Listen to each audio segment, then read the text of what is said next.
Bienvenue sur A Dylan Story. Aujourd'hui, nouveau bilan achat sur la chaîne, l'épisode 27, au programme du livre de cinéma, du comics, du Blu-ray, encore du Blu-ray, et encore du Blu-ray, et du Blu-ray 4K Steelbook. Du très très lourd comme d'habitude. Je vais commencer par les livres et par Beowulf de J.R.R. Tolkien. Évidemment, ce n'est pas lui qui l'a écrit. Beowulf est un très vieux poème anglais qui d'ailleurs été écrit en vieil anglais et que Tolkien a traduit tout simplement.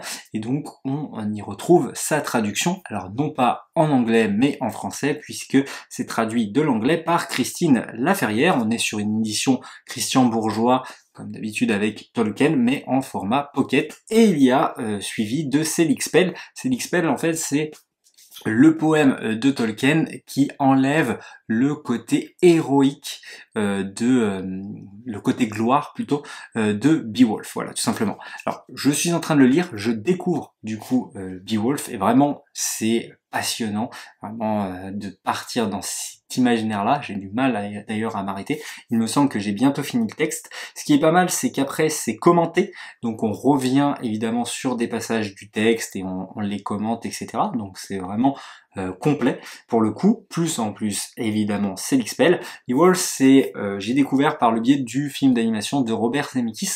Je n'avais pas forcément aimé la première fois d'ailleurs, que j'avais revendu et que je vous ai représenté dans un bilan achat d'ailleurs que j'avais racheté et que j'ai beaucoup plus apprécié que la première fois justement. Et donc à travers cette lecture j'ai bien envie de me remettre celui de Robert Zemeckis. Je ne sais pas d'ailleurs s'il y a d'autres adaptations cinématographiques de Beowulf.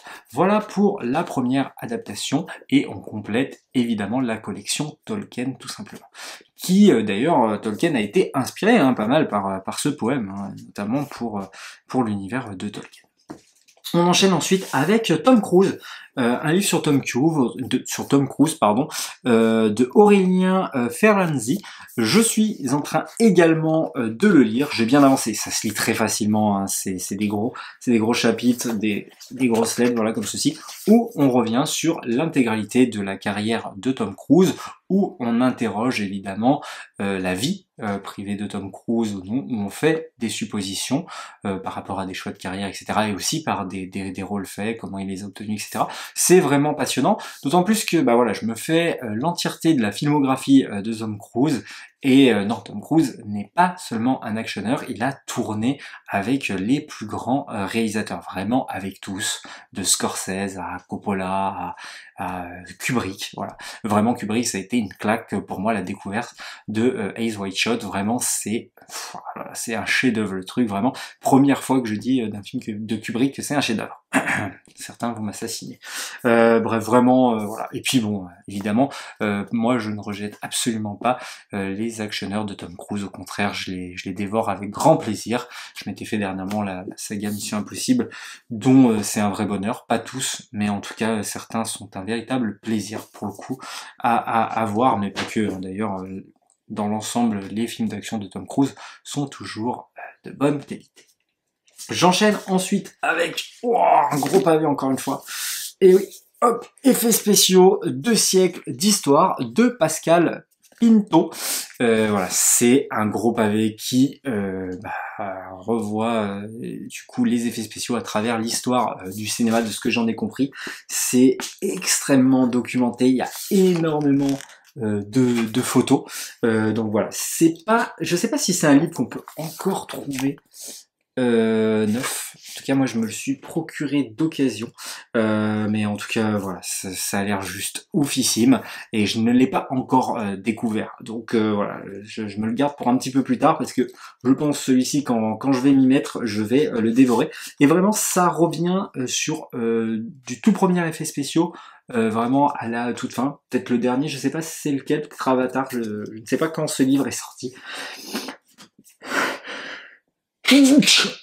Pardon, mais ça a l'air vraiment passionnant. Donc voilà pour SFX, effets spéciaux, 2 siècles d'histoire, d'effets spéciaux. Hop, VFX, CGI, etc. bien évidemment. On enchaîne ensuite avec le comics Flashpoint. Et ouais, il était peut-être temps que je m'y mette. Hein. Donc voilà, le comics qui a réécrit l'histoire de DC, qui a rabattu toutes les cartes et qui est peut-être l'une des histoires de Flash les plus connues. D'ailleurs, qui est un petit peu repris par Bride dans le film Flash, qui est très mauvais, hein, certes évidemment, qui est d'ailleurs très mauvais en termes d'effets spéciaux, hein, bien sûr.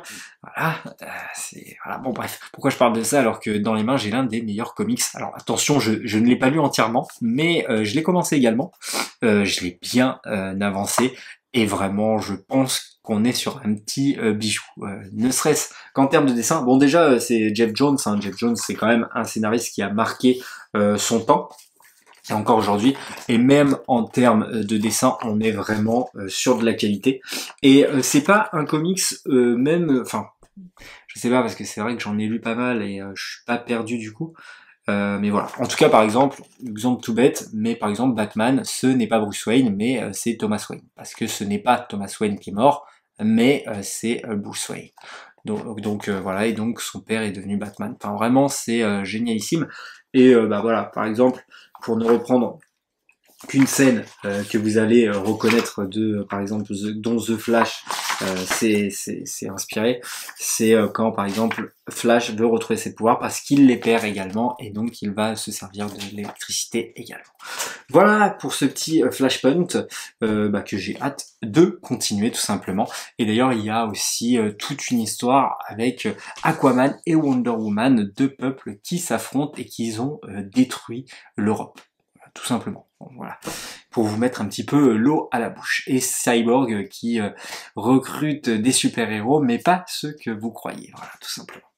Et pour finir, un gros pavé, lui aussi que je n'ai pas encore lu, qui est X-Men, l'ère d'Apocalypse, un omnibus, et ouais, un omnibus de plus dans ma collection. Ma chérie va me tuer, tout simplement. Non, voilà, bon, c'est un arc, l'un des arcs les plus connus, voilà, des X-Men. Apparemment, c'est vraiment excellent. Alors je ne l'ai pas lu, donc je vais pas pouvoir vous en dire plus.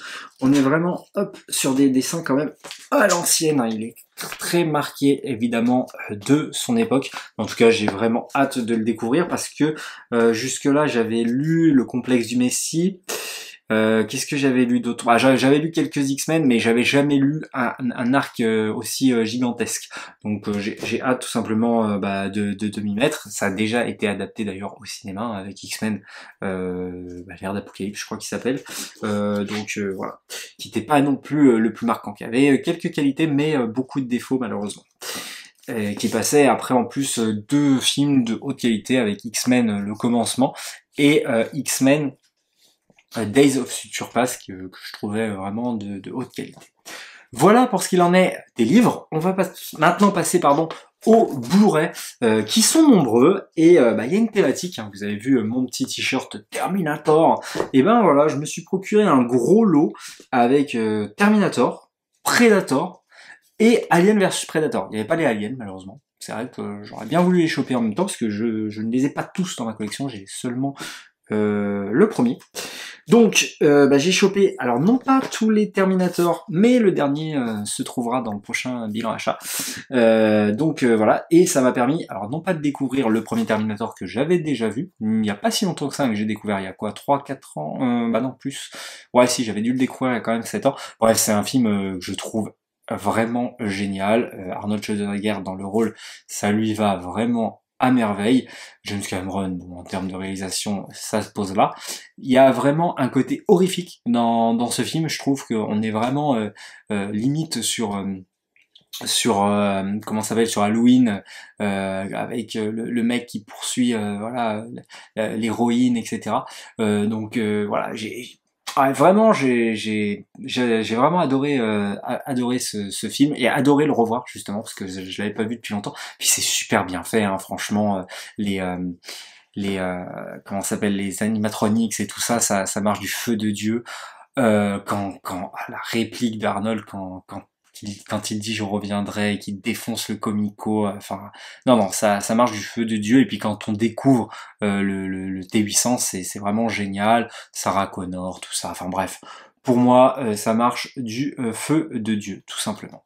Et puis voilà, film de science-fiction qui a marqué son histoire et qui a réinventé son genre quelque part, puisqu'en plus il les mélange, etc. Donc vraiment chapeau bas. Et le pire, c'est qu'il arrive, alors peut-être pas à faire mieux, mais à faire un film d'aussi haute qualité, où là carrément il va amener les CGI, tout ça, il va commencer à y en avoir, notamment avec le T-1000, où c'est super bien fait, et où il va, à l'époque, alors moi je l'ai découvert là, hein, ça m'a mis quand même une petite baffe, d'ailleurs j'ai bien envie de le revoir, vraiment ce film m'a marqué. D'ailleurs pour le coup, ces deux films vont disparaître de ma collection, en fait, ces deux Blu-ray, parce que il y a bientôt les Blu-ray 4K qui sortent dans une édition, alors seulement de ces deux-là, et vraiment, je pense que c'est les deux meilleurs, hein, d'après ce que j'ai vu. Et du coup, je me suis pris. Donc voilà, j'ai précommandé. Donc ceux-là, je vais les revendre tout simplement. Et donc voilà, on est toujours sur du James Cameron. C'est d'une efficacité redoutable, vraiment. La relation Schwarzy avec le petit Connor marche du feu de Dieu. Le fait qu'il soit gentil, et du coup, hein, ça avait décontenancé énormément de gens, ça marche très très bien aussi. Le T-1000 est vraiment mémorable.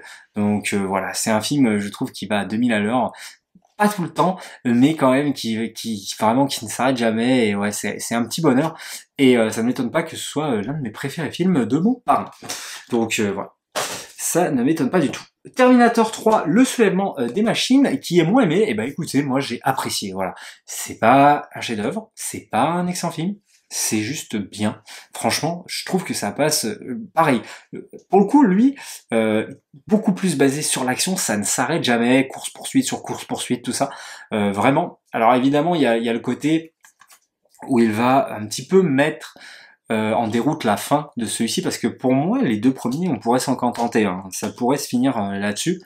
Voilà. Après, ça reste un film qui a pas mal de défauts, je dirais notamment l'acteur qui interprète Connor par rapport à l'enfant de celui-ci.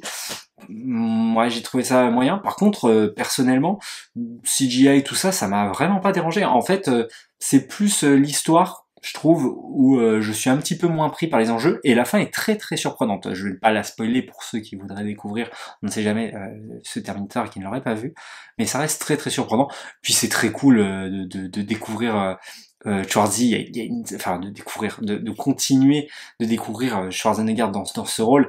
Et il y a vraiment une scène mais qui m'a fait rire, quoi, où t'as du coup, je sais plus c'est quoi, oui, le TX, donc c'est une femme cette fois-ci, et donc, la TX arrive à un hélicoptère et lui arrive derrière dans un plus gros hélicoptère, et c'est une scène mais qui m'a fait rire, mais voilà, c'est tellement, pour moi, dans mon esprit, c'est tellement ça Schwarzenegger, donc voilà. C'est quand même un acteur que j'apprécie particulièrement, et peut-être plus, attention, hein, je dis pas que Stallone est moins bon, mais que moi personnellement je l'apprécie plus.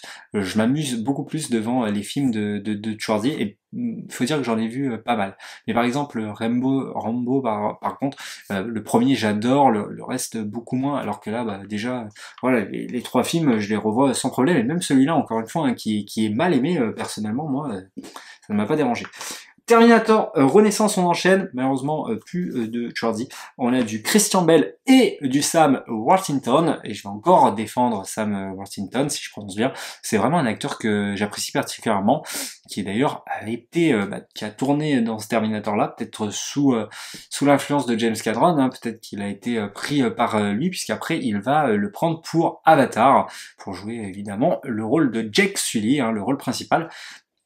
Et vraiment, je peux pas vous dire. Alors je sais une chose, c'est que j'ai squatté le jeu 360, vraiment, mais je l'ai poncé. Pourtant c'était pas super, mais c'était dur, je me rappelle.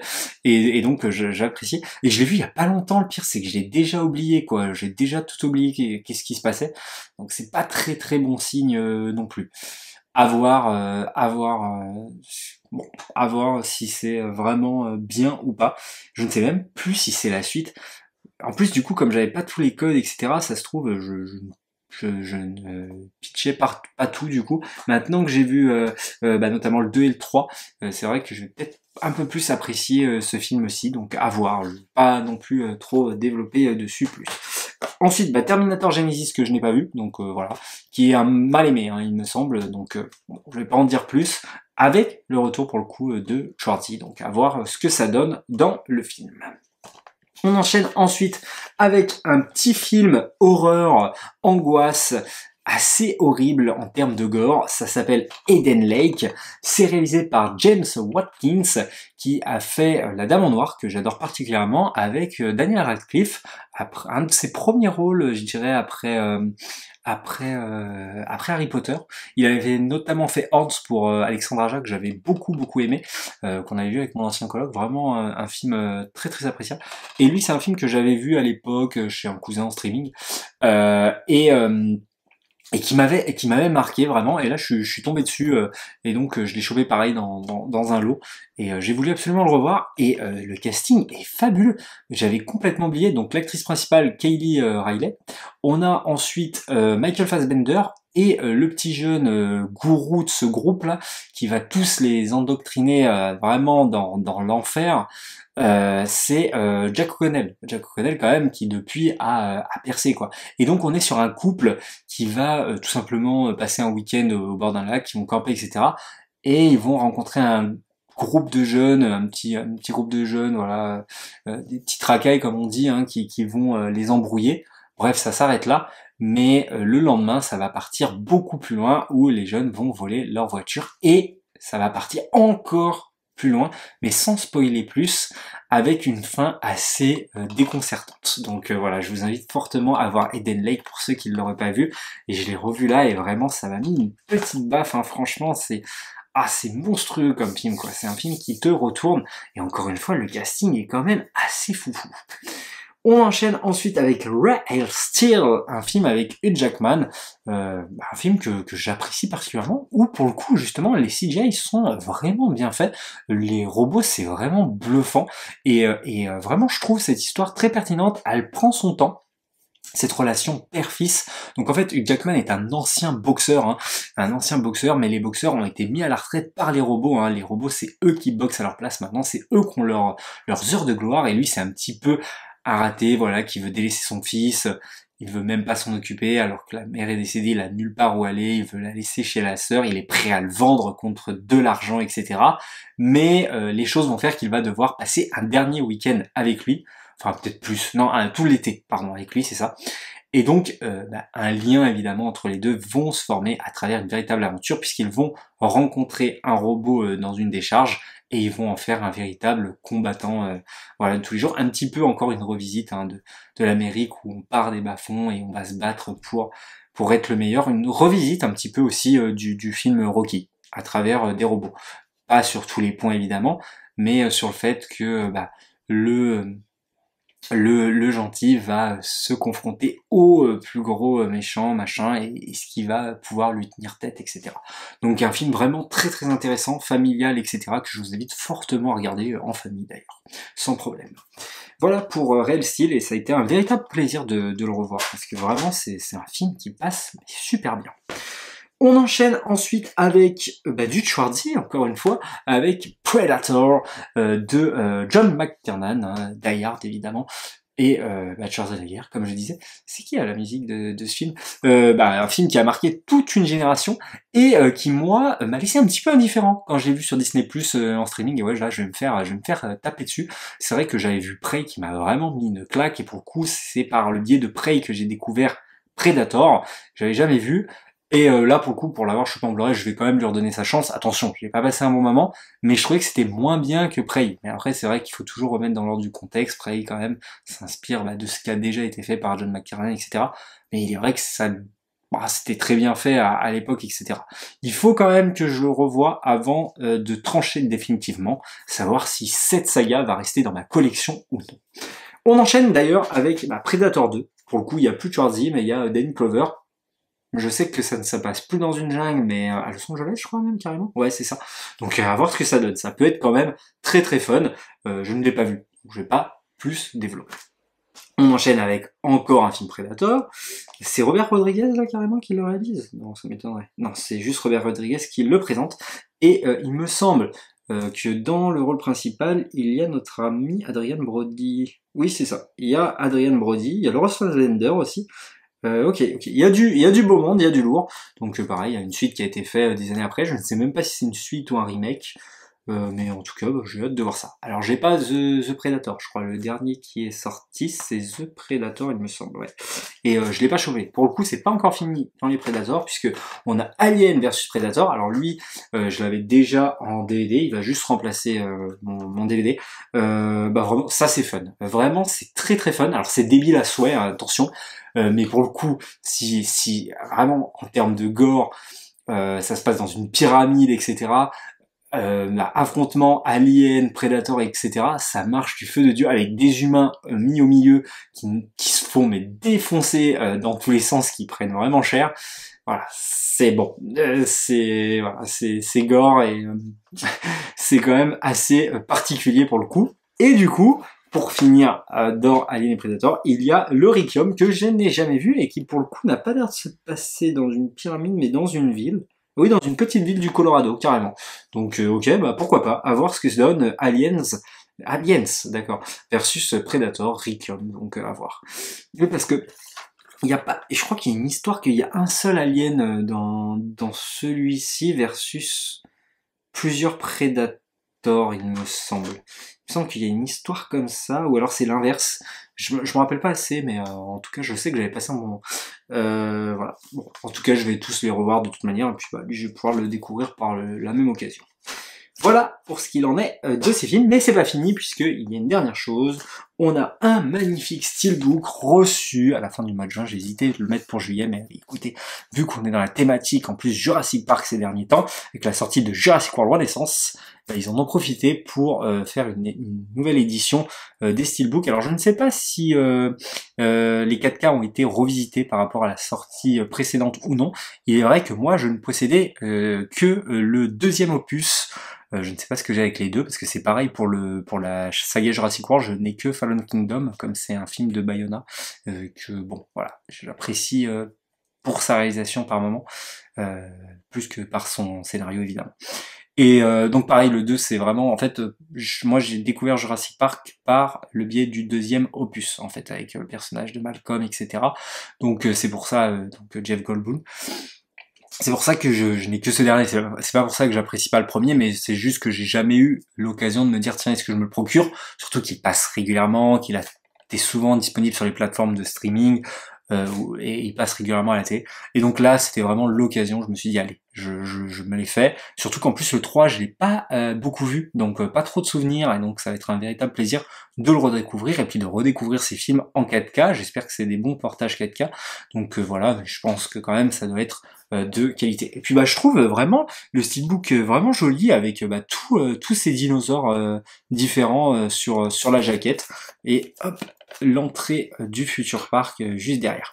Peut-être qu'un jour je me procurerai, si il devient pas rare et trop cher, justement le steelbook de Jurassic World. Ça sera l'occasion parce que il est tout aussi joli, je trouve, même si malheureusement il est vrai que le premier Jurassic World j'apprécie plutôt, mais le dernier c'est une catastrophe pour moi, c'est vraiment une calamité. Je ne sais pas si je voudrais revoir vraiment ce film tout simplement. Quand je parle du dernier, c'est pas le Renaissance, attention, hein, c'est le Jurassic World, le monde d'après, Dominion. Voilà. Donc voilà pour ce steelbook que je trouve très joli. Voilà pour mon bilan achat. N'hésitez pas vous à me dire dans les commentaires qu'est-ce que vous avez acheté le mois dernier, que ce soit les livres, les jeux vidéo, les mangas, les comics, les Blu-ray 4K, les DVD, tout ce que vous avez acheté, vous me les dites dans les commentaires et vous me dites aussi ce que vous avez pensé de ma petite présentation, évidemment toujours dans la joie et la bonne humeur. Likez, partagez, abonnez-vous et nous comme d'habitude on se dit à la prochaine pour une prochaine histoire.